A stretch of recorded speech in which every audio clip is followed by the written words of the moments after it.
Bonjour, c'est l'Instant T, votre rendez-vous quotidien avec l'actu. Que vous soyez à l'autre bout du monde ou à l'autre bout du Finistère, vous avez forcément déjà eu envie qu'on vous emmène chez vous de bons produits bretons. Catherine Gadet, bonjour. Bonjour. Alors vous avez lancé Gwenacook il y a quelques mois, au début de l'été plus précisément. Alors l'idée de Gwenacook, c'est de livrer une recette et tous les produits qui vont avec pour la réaliser. Des produits en lien avec la Bretagne, bien évidemment. De l'autre côté, Loïs Philly et Julien Carsalet. Bonjour messieurs. Bonjour. Alors vous lancez aujourd'hui même Pennar Box. C'est une box qui arrive par courrier dans la boîte aux lettres remplie de produits made in Braise. Vous nous en parlez tout à l'heure.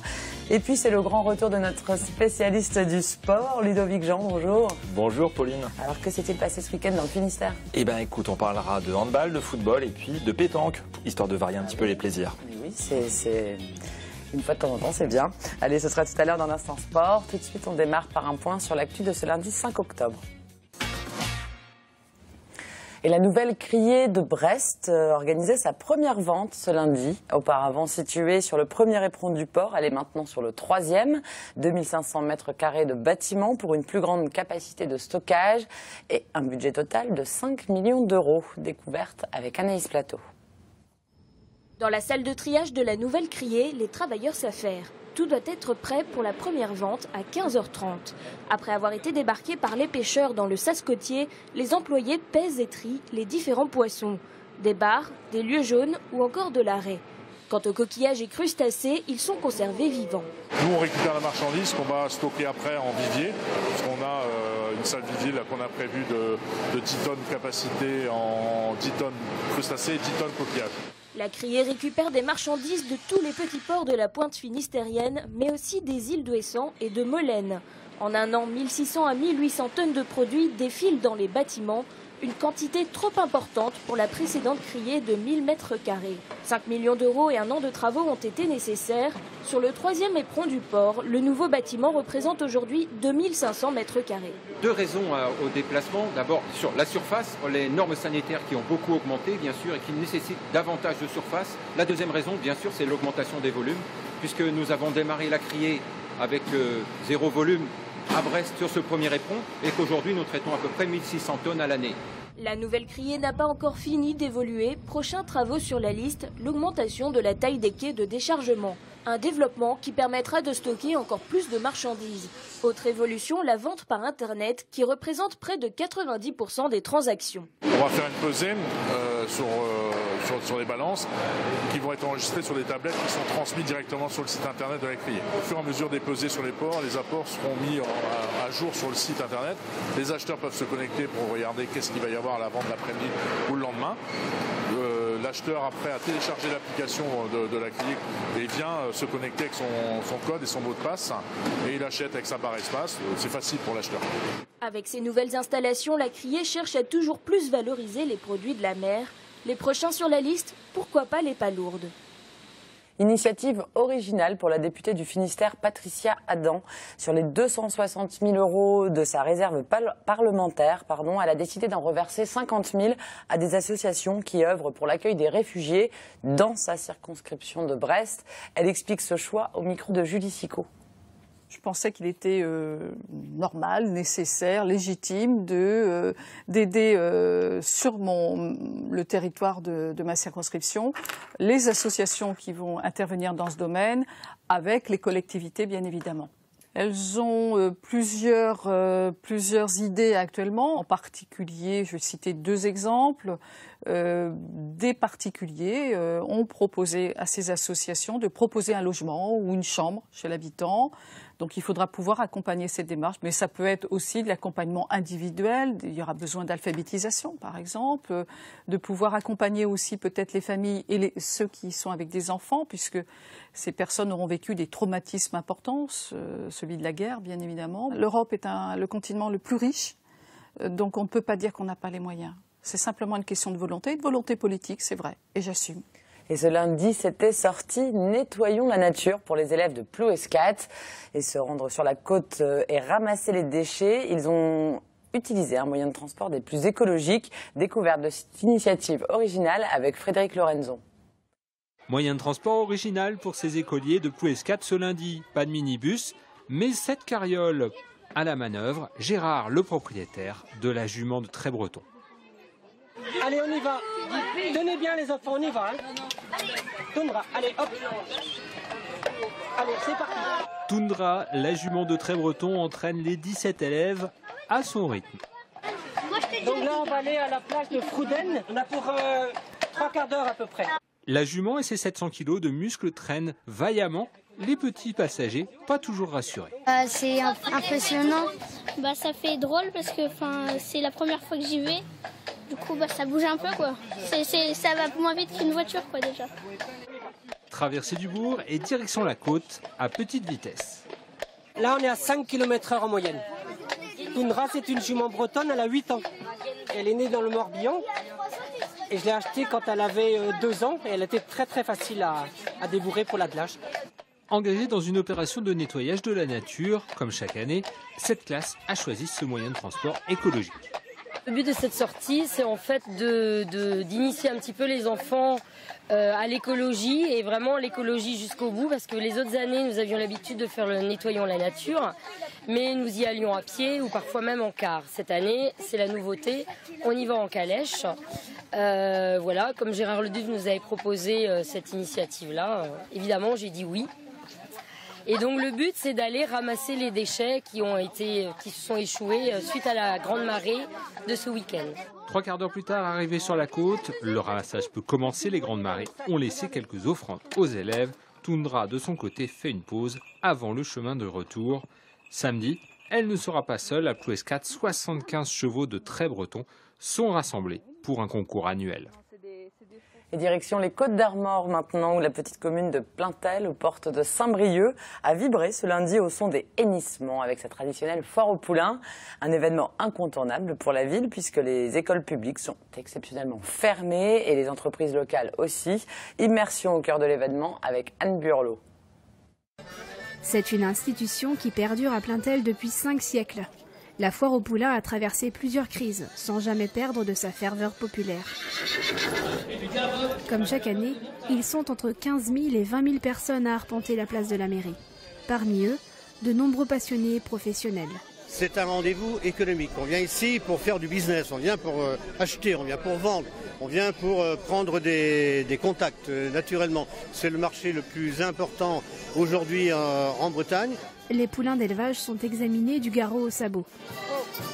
Les acheteurs comme Raymond s'intéressent au poids de l'animal, à la couleur de sa robe ou encore à l'origine de ses parents. Il faut qu'il ait des bons aplombs, c'est-à-dire il faut qu'il pose son sabot bien comme ça, voilà, qu'il soit bien à plat. Là.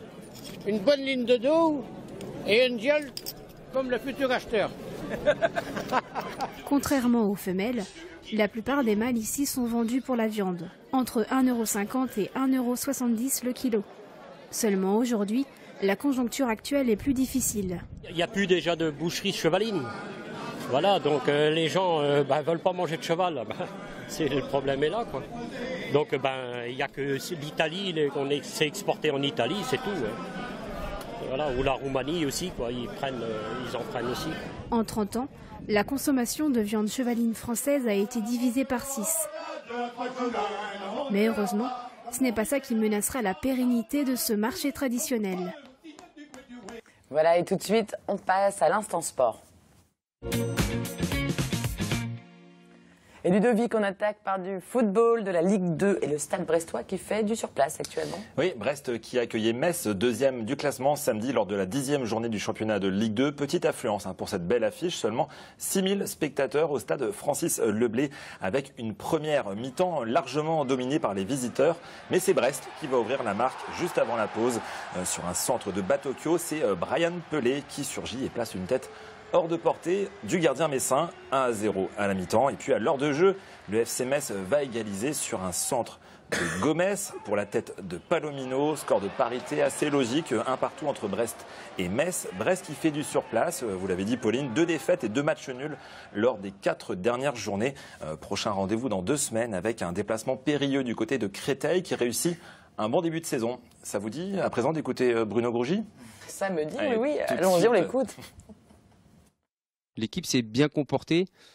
Malheureusement, on prend ce but qui fait chier, mais ça reste un bon point. Faut franchement, il faut se contenter de ça parce que même s'il y a de la déception, même si c'est frustrant, ça reste un bon point pris face à une grosse équipe. Là, il y a du net progrès par rapport au match qu'on a fait par exemple au Red Star et par avant, mais il va falloir encore insister là-dessus pour aller provoquer ces petits points de réussite qui nous fera basculer en victoire.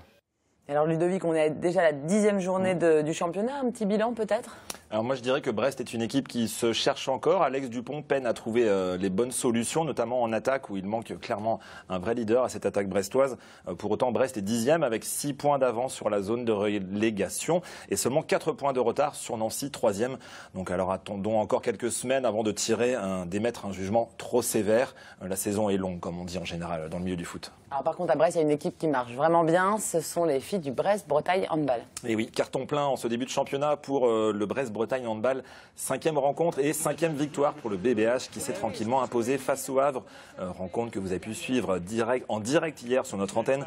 Victoire écrasante, 35-13 des joueuses de Laurent Bezeau qui n'ont laissé aucune chance aux Normandes. Un match qui était déjà plié à la pause en fait, puisque les Brestoises menaient 20-4. À noter la bonne copie rendue par Marion Limal avec 8 buts. Et plus globalement de l'ensemble de l'équipe qui a livré une très belle prestation. Au classement de cette division 2, Brest occupe seul la première place devant Chambray. Chambray qui viendra à la Brest Arena, ça sera le dimanche 22 novembre. Retenez bien cette date car ce sera déjà un tournant de la saison pour aller pourquoi pas chercher le titre de champion de D2. Mais avant de parler du titre, on va tout de suite écouter la Brestoise Marion Limal à l'issue de cette victoire face au Havre. C'est vrai que là, à la maison, depuis le début de la saison, on rencontre ce genre de situation. Et quand on est vraiment devant la mi-temps, il faut vraiment rester concentré et essayer de proposer quand même une belle deuxième mi-temps aussi pour tout le public qui vient nous soutenir. Mais c'est vrai que c'est compliqué. On doit prendre plaisir à jouer dans une équipe comme ça.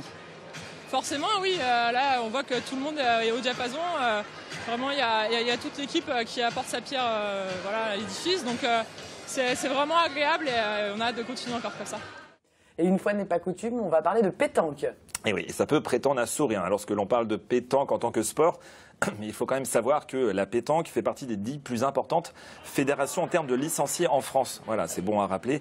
Alors dans le Finistère, en plus, on est loin d'être ridicule, puisque figurez-vous que l'équipe du Relais-Quérillon, tout près de Brest, est championne de France en titre. Cette année, elle remet donc en titre ce jeu.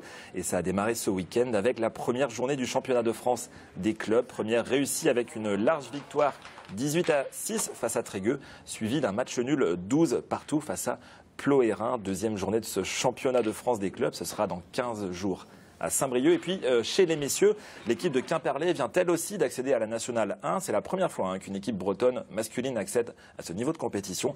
Les Quimperlois sont revenus d'Orléans avec une victoire et une défaite, un bilan donc plutôt positif pour les Quimperlois. Merci Ludovic. Alors, je suis sûre Ludovic, vous avez toujours rêvé qu'on vous apporte chez vous d'excellents produits bretons, prêts à cuisiner, voire même prêts à déguster. Oui. Mais n'en rêvez plus puisque nos invités l'ont fait. Alors Catherine Gadet, vous êtes donc la créatrice de Gwenna Cook. Vous proposez chaque jour des plats à cuisiner soi-même. Vous vous occupez de livrer les ingrédients et la recette. Louise Fillier et Julien Carsalé, vous lancez aujourd'hui même Pennerbox, une boîte pleine de produits alimentaires bretons. Alors c'est surtout destiné aux expats, mais pas seulement. Catherine, vous avez travaillé plusieurs années auprès des producteurs agricoles et vous aviez envie de mettre en valeur leurs produits. C'est comme ça qu'est née Gwenna Cook ? Oui, c'est comme ça qu'est née Gwenna Cook et c'est aussi pour résoudre mon problème de consommatrice. Est-ce qu'en fait, toujours à se poser la question qu'est-ce qu'on mange ce soir ? Et quand on voit la diversité qu'on a dans notre région, quelque part, je me suis dit il y avait quelque chose à faire. Avec les petits producteurs. Voilà, avec les producteurs.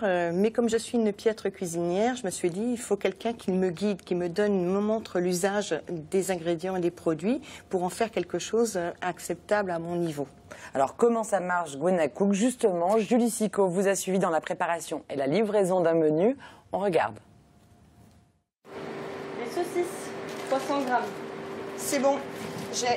À Plogonec, près de Quimper, Catherine prépare des paniers où les particuliers vont trouver tous les produits pour réaliser leur repas. On a réuni tous les ingrédients qui sont prédosés pour qu'elle puisse suivre sa recette, la réaliser chez elle à partir de notre fiche technique. Il lui faudra un petit peu de vinaigre pour assaisonner sa recette. On lui fournit la quantité dont elle aura besoin.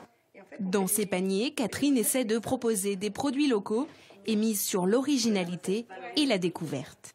L'objectif, c'est de faire découvrir ce qui se fait autour de chez nous. Donc, c'est du Nord Finistère au Sud Finistère, bien sûr. Et de faire découvrir toutes ces petites pépites là qu'on a autour de chez soi et qu'on ne connaît pas forcément. Après la préparation, c'est la livraison dans une vingtaine de points relais du Finistère, où chaque semaine, une dizaine de clients attendent leur colis. Livraison Gwenacook, bonjour. Voilà, c'est tout bien frais, mademoiselle. Et... À Brest, Martine a pris l'habitude de commander ses paniers. Chez elle, elle découvre les produits et se met derrière les fourneaux. Pas plus de 30 minutes de préparation et des recettes qui la mettent déjà en appétit. Des recettes que j'ai pas l'habitude de faire. Donc, du coup, je peux aussi après m'en inspirer pour les refaire à la maison parce que je les garde. Ce soir au menu, des cailles avec des poires dans une sauce au vin blanc avec raisin et cranberries. Le tout pour 2 personnes et sans aucun reste. Le fait d'avoir à la maison la quantité qu'il faut pour la recette, je trouve qu'il n'y a pas de perte en fait. En plus, il n'y a aucune perte.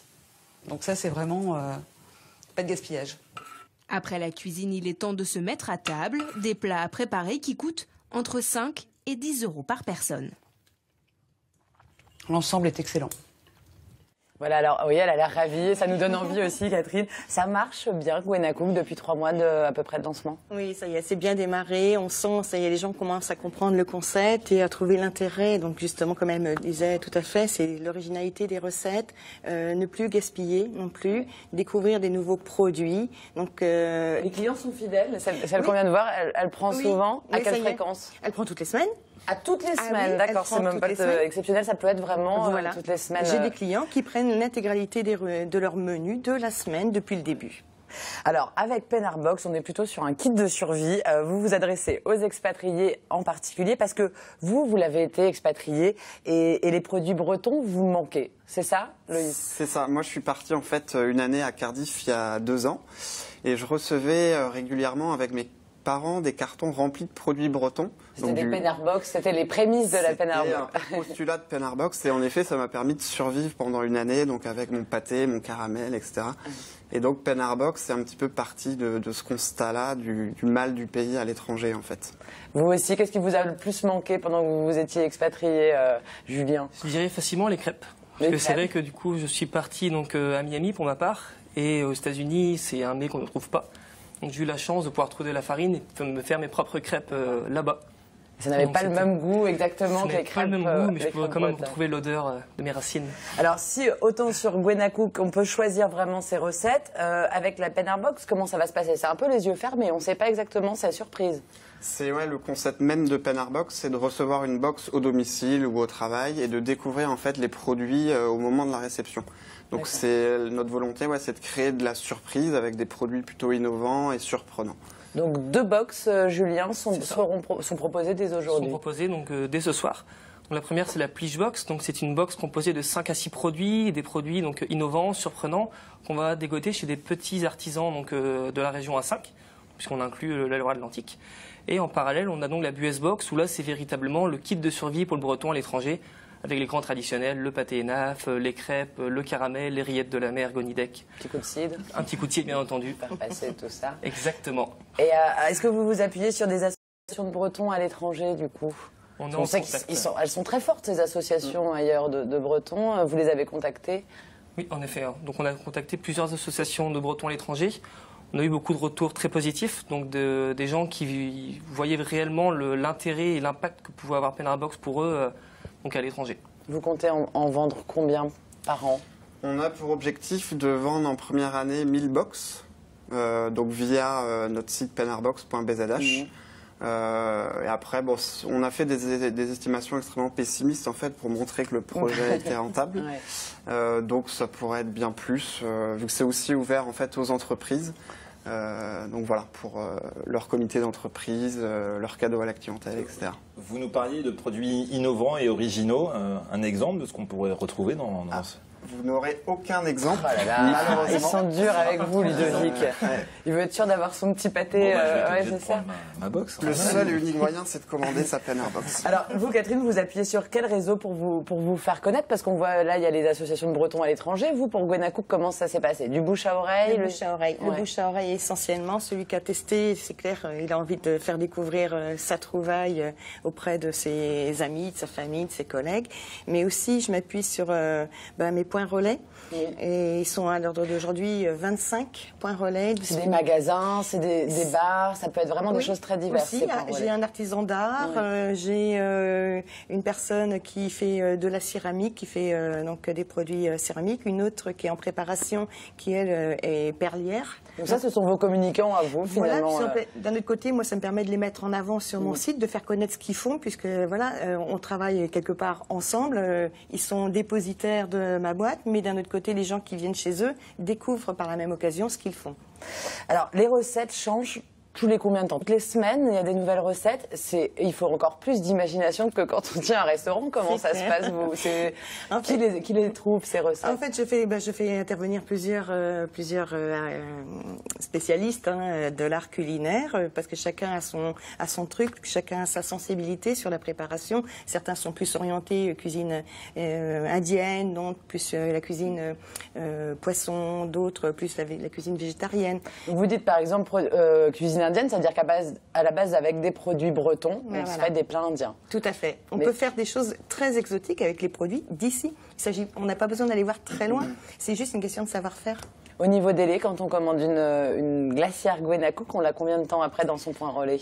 Alors, on a juste fait le changement ce week-end. Ça tombe bien. Donc, vous commandez dimanche soir, vous pouvez espérer la livraison dès mardi. Vous commandez lundi, vous allez l'avoir à partir de mercredi. C'est très rapide. On a essayé de réduire ce delta justement d'attente, puisque les gens attendent la boîte à cuisiner comme ils attendent un cadeau, là aussi, parce que c'est vraiment, il y a une part très ludique sur cette boîte à cuisiner. Donc c'est vrai que les gens sont toujours très impatients quand ils ont passé commande de pouvoir réaliser et surtout se faire plaisir à table.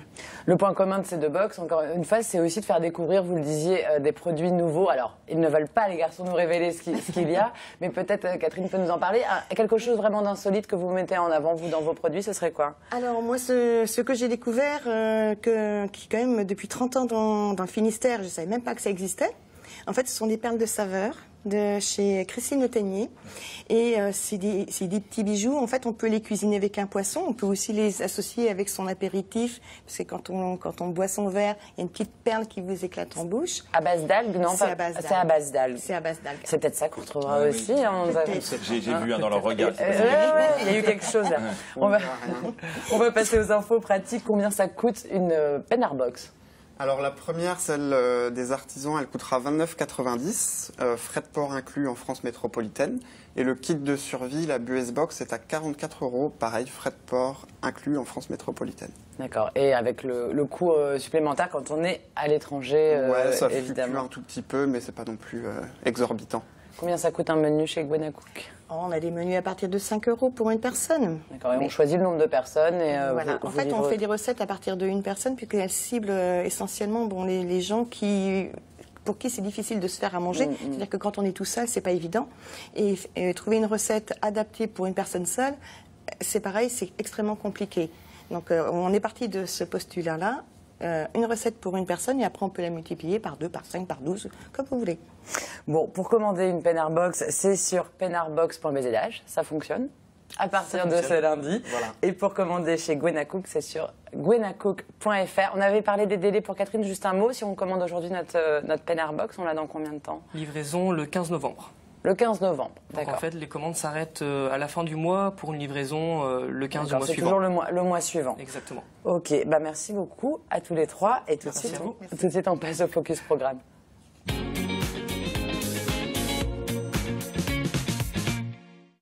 Et ce mardi, à 18h15 sur TBO, ne manquez surtout pas La Mer à voir, votre rendez-vous mensuel avec l'océan, pardon. Cette fois, on vous emmène au port du Conquet à la rencontre d'un pêcheur qui marque des langoustes. Regardez. Vous participez également à une campagne de marquage de langoustes. Comment ça se passe concrètement pour vous? Ça veut dire que vous les remettez à l'eau, celles que vous marquez? C'est ça. On marque les langoustes qui ne font pas la taille, en fait, qui sont inférieures à 11 cm. Donc quand elles arrivent à bord avec le filet, on les démaille et puis après on note le point géographique où on l'a pêché, la zone, la taille, le sexe de la langouste, si c'est mâle ou femelle. Après on la pince à l'aide d'un pistolet qui a été fourni avec le comité local et on la remet à l'eau en fait, quoi, qui permet après d'avoir un suivi sur la langouste. Voilà, peut-être qu'on retrouvera des langoustes au menu de Gwenacook ou peut-être même du pâté de langoustes dans la Pédarbos, on ne sait jamais. Merci à tous les quatre. Nous on se retrouve demain, même heure, pour une nouvelle émission. D'ici là, passez une excellente soirée sur TBO. Ciao.